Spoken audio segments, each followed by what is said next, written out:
Hi, I'm Prof. Johnny. Welcome to Goodwill Training and Assessment Center Incorporated. May kasabihan tayo na sa Diyos ang awa, na sa tao ang gawa. So ano pa hinihintay natin? Tara na at gawa na tayo!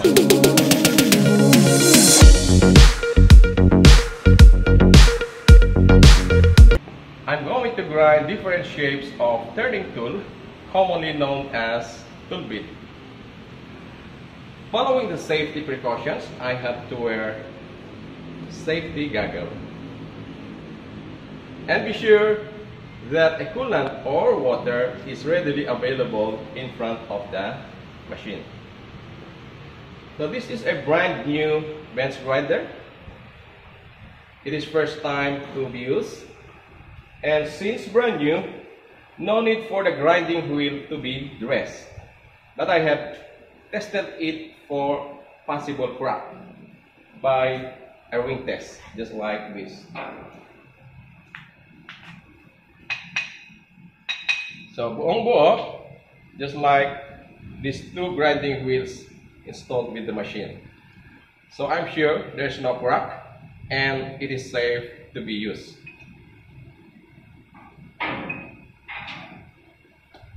Dagdag kaalaman,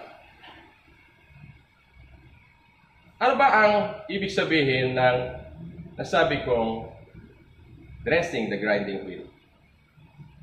Dressing means it is a method of sharpening the grinding wheel by the use of diamond dresser. Because a grinding wheel, just like any other cutting tool, also gets dull.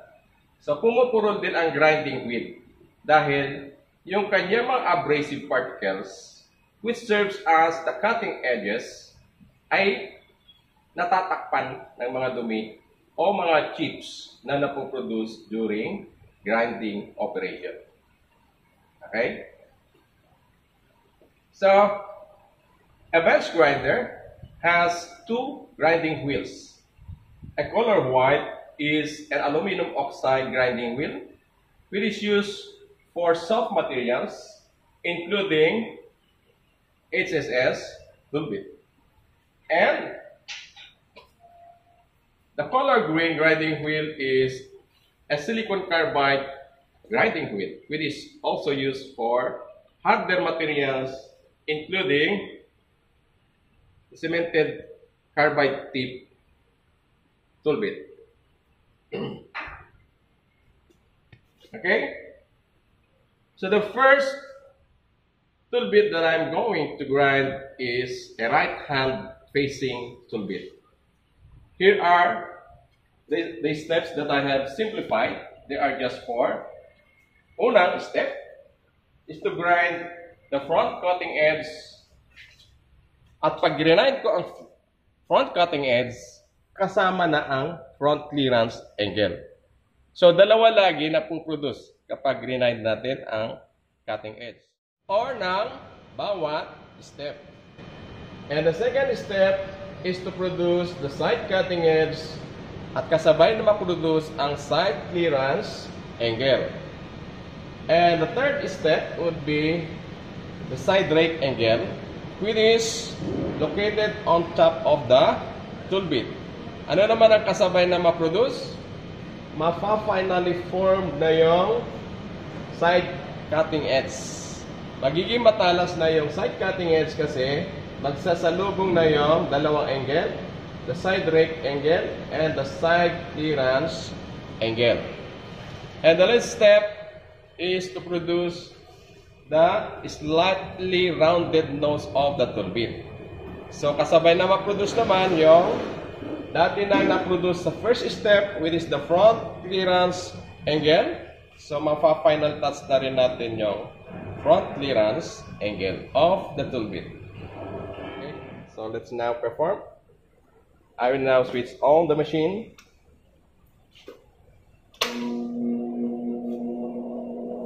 So wait until the full revolution of the grinding wheel is obtained.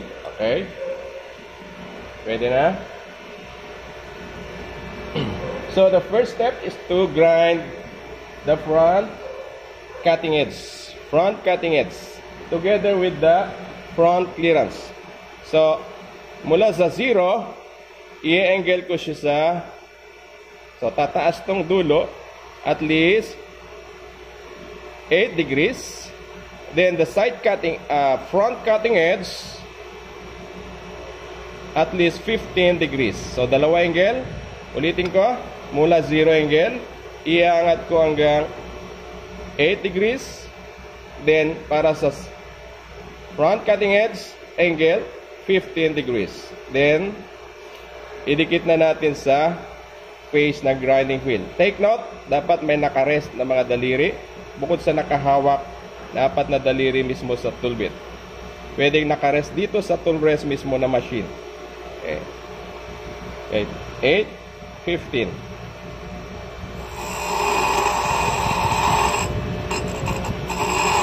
Then, pwede nating igalaw sideways para at the same time napa-flatten yung mukha ng grinding wheel.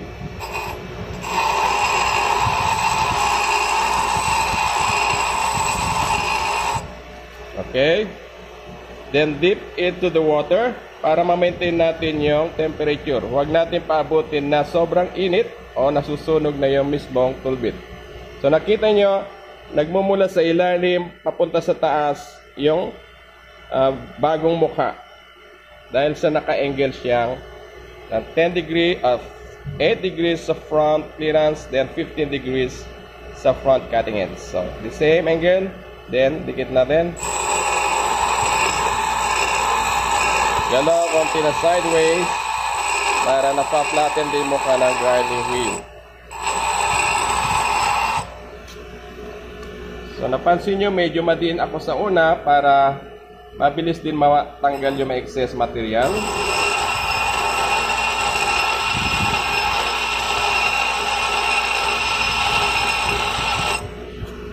Okay, nabuo na siya pero finishing touch natin para mas makinis. 8, 15. So, mas less pressure na ako.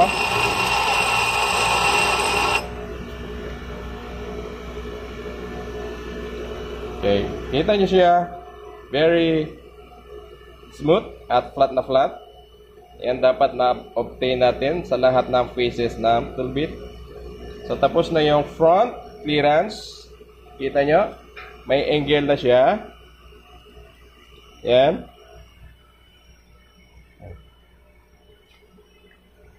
Then, ito naman yung front cutting edge. Okay? Mula sa 0, 15 degrees. Then next is the side cutting edge. Side cutting edge angle, then the side clearance angle. So, gusto ko this time, diretso lang yung side cutting edge. Hindi tayo mag-angle na gano'n. Okay, mula sa shank or body, yung kanto na yan, dire-diretso hanggang sa nose. Okay. So, mula sa 0 uli, angle natin ng 10 degrees. 10. Okay. Then, mauunan madikit lagi sa ilalim. Taka na sa likod. Alim, bawasan. Okay? Dahil naka-angle tayo ng 10 degrees. So, tingnan nyo yung side na yan. So, mula 0, i-angle ko ng 10 degrees. Then, dikit. Nakita nyo yung angle sa ilalim. Unang dikit sa grinding wheel, papunta sa taas. Okay, tingnan nyo siya. Paakyat ng paakyat yung ground surface or face of the side cutting edge and the clearance. Yan. Papunta na sa kanto na magiging cutting edge. So, dito mamaya magsasalubong yung side clearance at saka side rake kaya magkakaroon ng cutting edge, sharp cutting edge papunta din doon sa nose. So, sa ngayon, na-create na yung nose.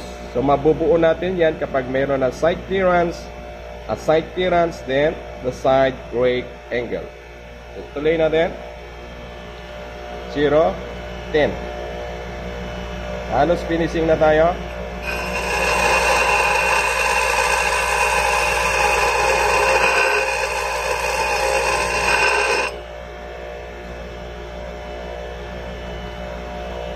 Okay, very smooth. Flat na flat. So ready na tayo dito sa side rake angle para magkaroon ng sharp cutting edge dito sa side. Angle which is 12 degrees. So mula sa 0 uli, i-angle ko siya na 12 degrees. Then lapit. So nakarest din lagi mga daliri ko to support the tool bit from unnecessary movement. Kasi kung magalaw tayo, magalaw daliri, hindi stable, yung mukha na yan ay maraming mukha, pantal-pantal. Dahil magre-reflect yung galaw ng kamay natin dito sa mukha ng tool bit. So dapat stable. So nakadikit, nakadiin tayo dito sa tool rest, pwede sa ganito, pwede nakapatong, then hold the tool bit firmly. So 12 degrees.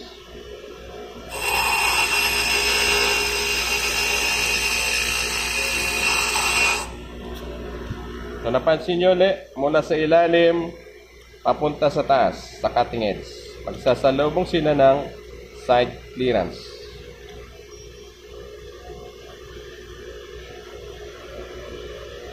Zero, 12.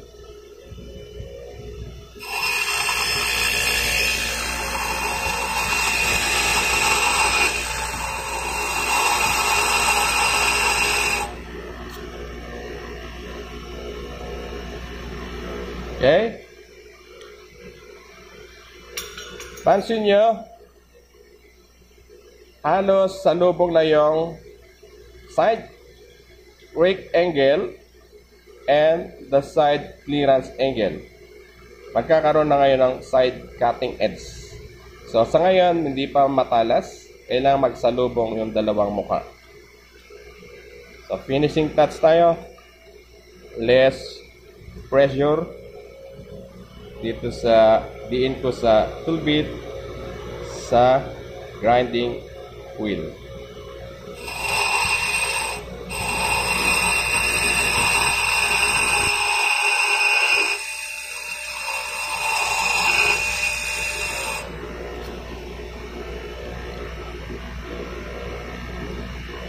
Okay. So, konti pa. Mayroon pa konting hindi inabot. Kaya may parang may flat pa konti doon. So, hindi pa ganap na matalas. Last cut.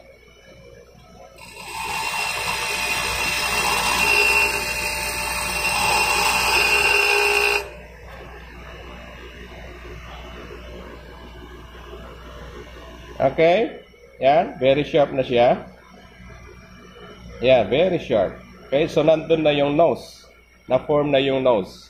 The intersection ng front cutting edge, the side cutting edge, the side rake, and the side clearance. So, last step, gagawin na natin yung slightly rounded nose. Pwede sa ganitong method, sa gilid or kanto mismo ng grinding wheel, gaganon, o kaya ay mismo dito sa front ng grinding wheel. Pivot natin, ganon. So, naka-angle dapat 90 degrees itong V shape na ito papunta dyan, naka 90 degrees sa mukha. Then, ma-maintain dapat natin yung front clearance na 8 degrees. Okay? So, from 0, angle 8 degrees, then pa-pivot natin. Yan, dapat slight touch lang para hindi masyadong lalaki yung nose radius.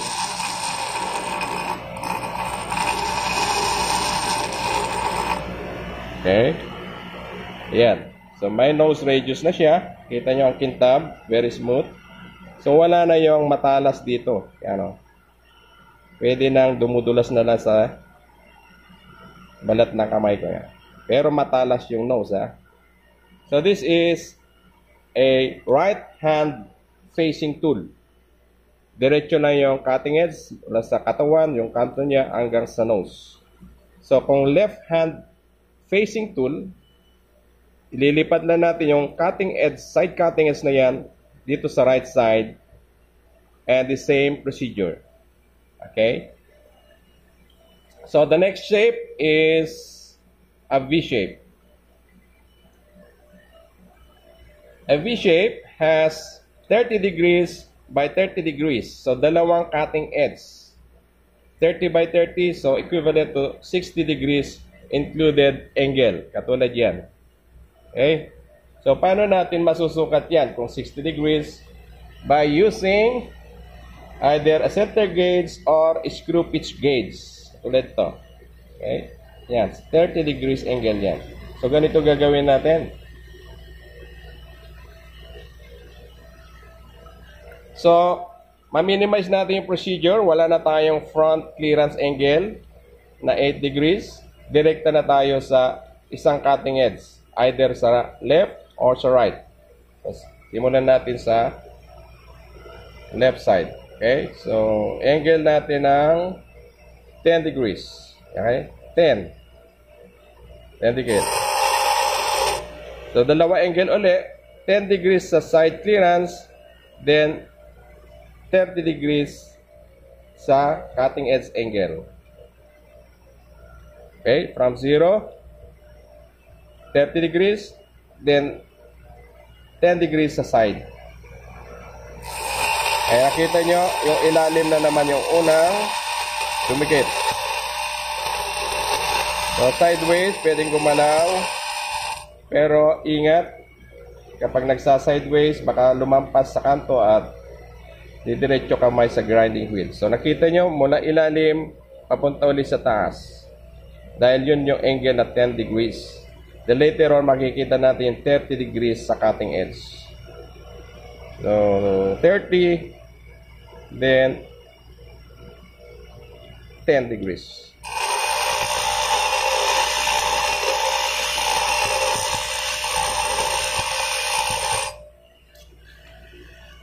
Okay, lumalaki na. 30, 10.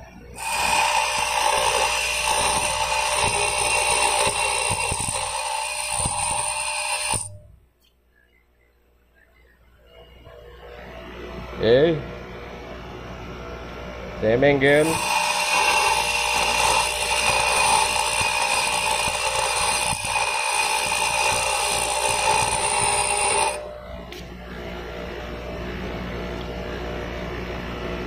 Okay, so dapat yung magiging nose natin sa gitna dito sa intersecting point ng dalawang side cutting edge ay nasa gitna. Ibig sabihin, if the tool bit is 3/8 size, half of the 3/8 is 3/16. So dapat 3/16 yung width ng bawat cutting edge. Okay, 38 at 10 degrees yung side clearance.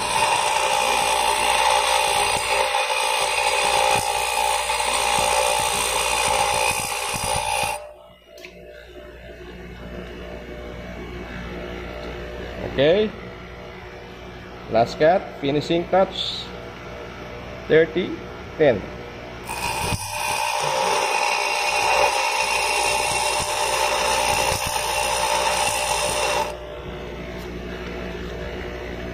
Okay, so ang ganda na, very smooth uli, flat na flat, wala yung maraming muka.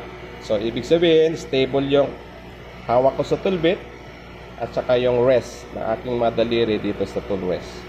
So that is the first side cutting edge. Punta tayo sa kabilang side. So this same angle mula sa 0, 30 degrees, then 10 degrees.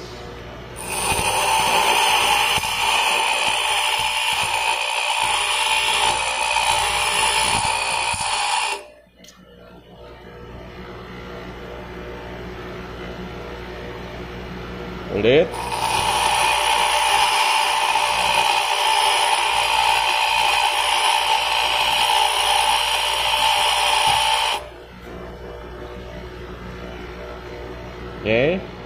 magkakaroon na ng shape na V-shape.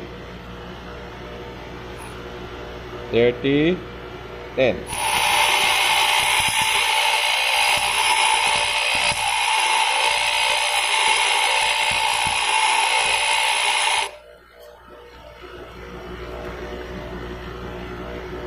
Okay, konti na lang. Finishing touch.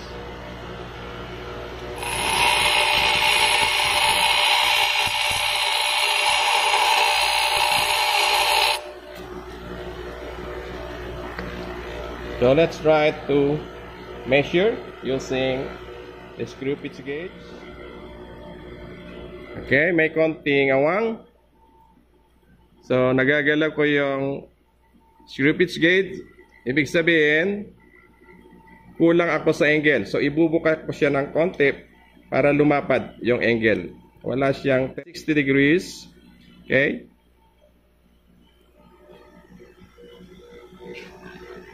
So both sides, bubuka ko siya dahil tama naman yung angle ng dalawa, equal lang. So both sides gagalawin natin.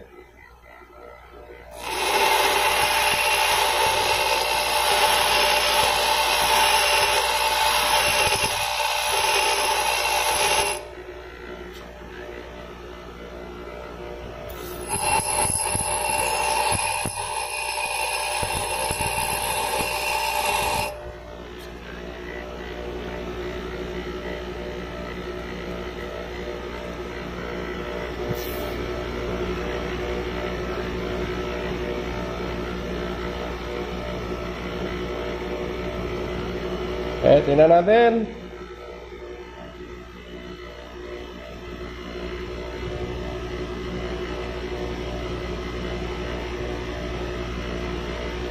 Okay, konti na lang. Finishing touch.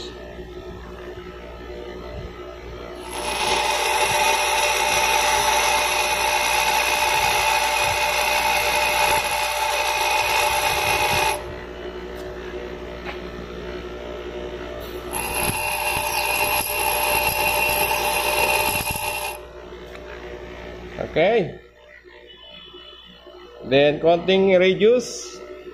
Pero maliit lang kaysa yung right hand facing tool dahil pang thread ito. Papay-vote din natin. Para mawala na yung ibaba na yun. At the same time, nagagawa na yung finalize natin yung front clearance. Okay, checkin natin. Okay, perfect. Hindi ko na nagagalaw yung screw pitch gauge. So, sakto na siya 60 degrees. Now, this is a V-shape form tool bit. Hindi natin alam ngayon kung left or right hanggat wala siyang side rake na tinatawag. So, sa ngayon, pwede siyang kumain sa workpiece from left to right or from right to left, since wala siyang side rake. Now, para matawag nating right hand V-shape, lalagyan din natin ng side rake kagaya ng right hand facing tool mula dito sa left side cutting edge papunta sa kabilang side. Okay? Para maging right hand V-shape. So, dito tayo, then i-angle natin 12 degrees. Mula 0, angle 12 degrees. And then, idikit na natin. Grinding wheel. Okay. Kita nyo, mula sa ilalim uli, papunta sa side cutting edge dito sa left side para maging right hand. 12.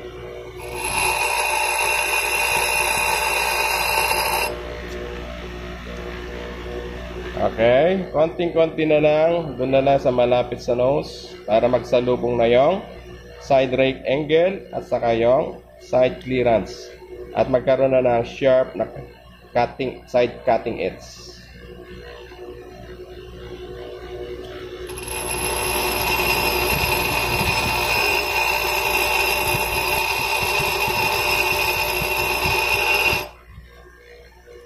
Okay, ayan. Very smooth na naman.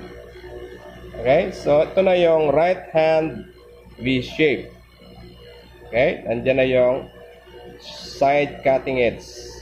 So, mayroon na siyang side rake which serves as the passage of the chips and control the direction of the flow of the chips.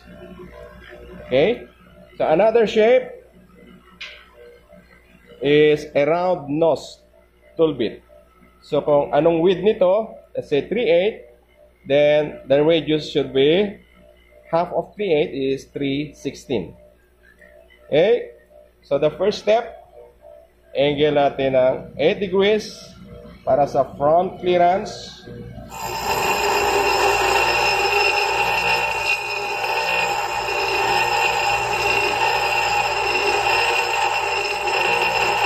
Okay, napansin nyo? Paakyat na naman yung face na yan, yung bagong mukha, papunta sa front cutting edge. So, the same angle, 0, then 8 degrees.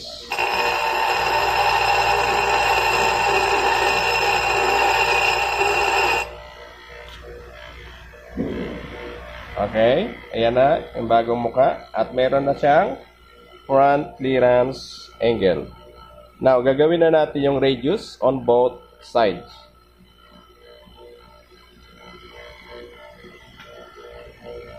Okay, unahin ko sa left side. Yung side clearance angle with is 10. So, angle pa rin natin ng 10 habang nire-reduce. Or 5 volts. Okay, kita nyo yung galaw. 5 volts yung aking daliri. Mga daliri. Habang binibilog yung nose. At the same time, kinukuha natin yung side clearance at saka front clearance. Though mayroon ng front clearance, pero pinagdudugtong natin dito sa side clearance, papunta sa front clearance. Okay, so nakita nyo na, may radius na sa ilalim, papunta sa cutting edge sa taas. So, finishing touch.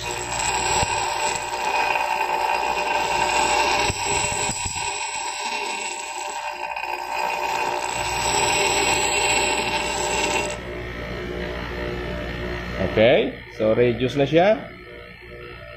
Punta na tayo sa kabilang side. So side clearance 10 degrees, then the front is 8. So i-maintain natin while we are producing the nose radius o magpapivot ang kamay natin.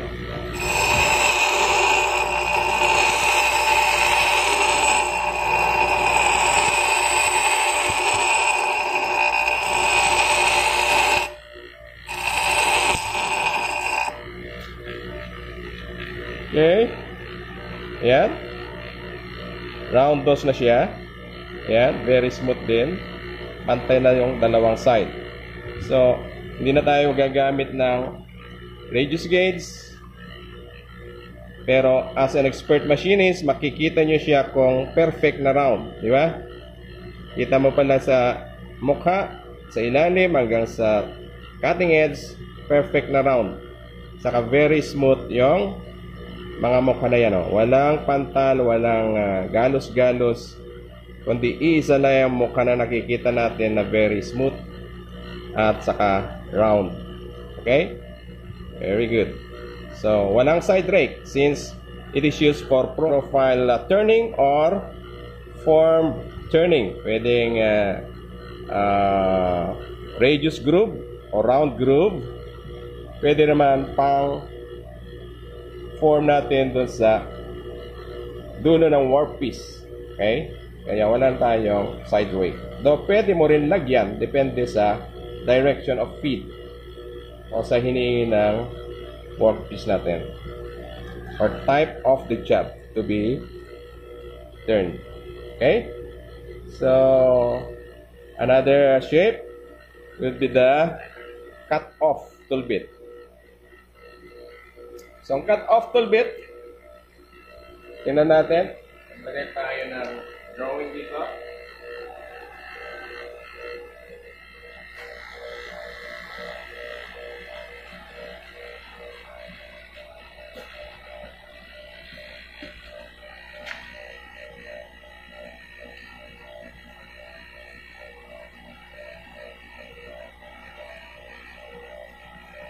Okay? This is a cut-off tool bit. Mapapansin nyo, the tip, which serves as the cutting edge, is wider than the body. Di ba? Papunta dito. So the purpose is, no other parts of the tool bit except the tip touches or cuts the workpiece in order to avoid from binding o pagkaipit. So dapat only the tip or the cutting edge in front, and the direction of feed is towards the center line of the workpiece, or 90 degrees across the center line of the workpiece. So let's say this is 3 mm, and let's say we'll put at least 1 degree on both sides. Yan, 1 degree, 1 degree. Then pag tinignan natin ang front view,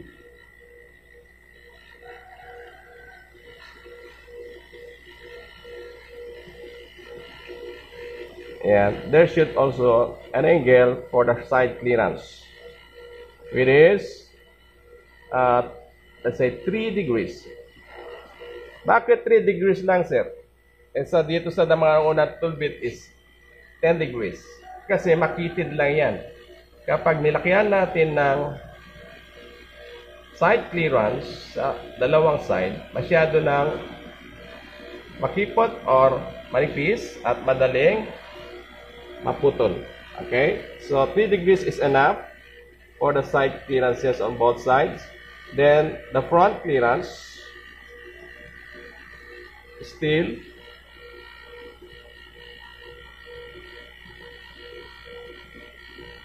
(8 degrees). Okay? Let's perform.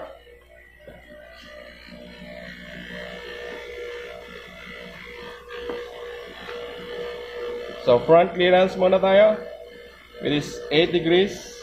Wala 0, 8. So nagagalaw ulit sideways para ma-maintain natin yung flatness ng mukha ng grinding wheel.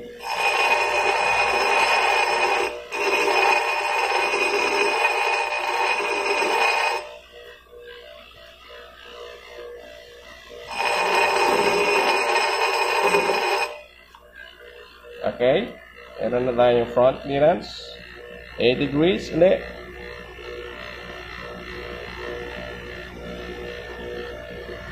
Then, the side clearance, okay, punta ka sa kabila.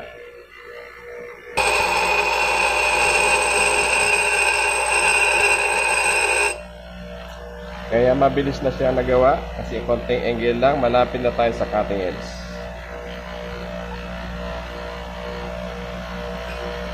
Degrees.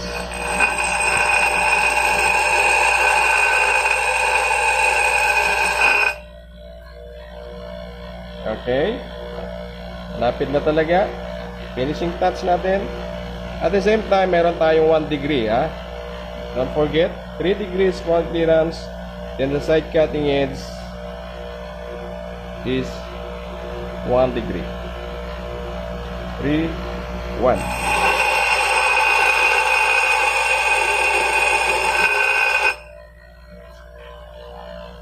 Okay, kaya nakita nyo naka-angle din konti papunta dito. So medyo nag-exaggerate ko para makita nyo yung pagka-angle ng katawan na mas malapad yung nose. Okay, finishing touch.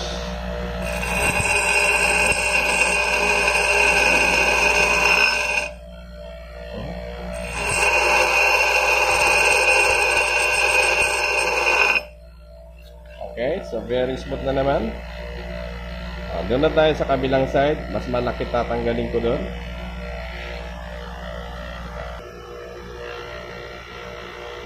So, 3 degrees uli, then 1 degree.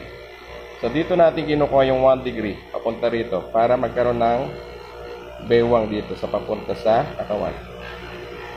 1, 8. Ay, 3 degrees pala. I should say.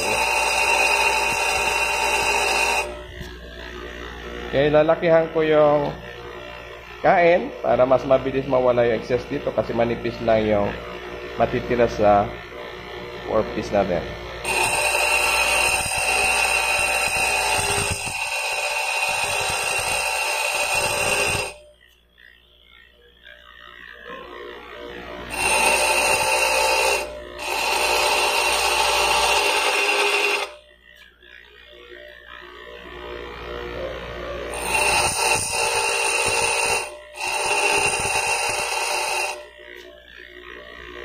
Okay.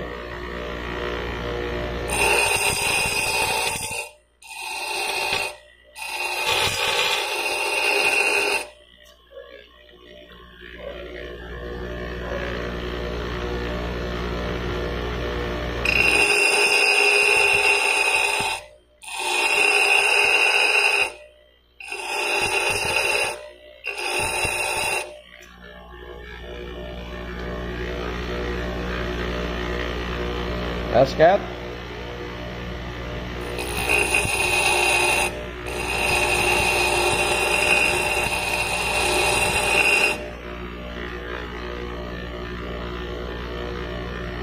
Okay. I-retouch natin yung front kasi may rebaba dahil ang gamit nating tool bit ay corrugated bar or soft square bar. Okay. Pansin nyo? So ito yung nose or tip which serves the cutting edge wider than the body. Yeah. So meron tayo angle 1 degree, then side clearance, mapapansin nyo, kikipot sa ilalim, di ba? Katulad ng drawing kanina. Mas malapad sa taas, sa cutting edge, then from that cutting edge sa side, it is sloped towards the bottom. Ganon din sa kabilang side, it is sloped towards the bottom, kaya mas manipis sa ilalim. Okay? Very good. So that's how we grind different shapes of tool bit. The right hand tool bit, V-shape tool bit, round nose tool bit, and the cut off or parting off tool bit. At kung napapansin nyo, I always use Taglish or Tagalog English as our medium of instruction for you to understand my tutorial video easily.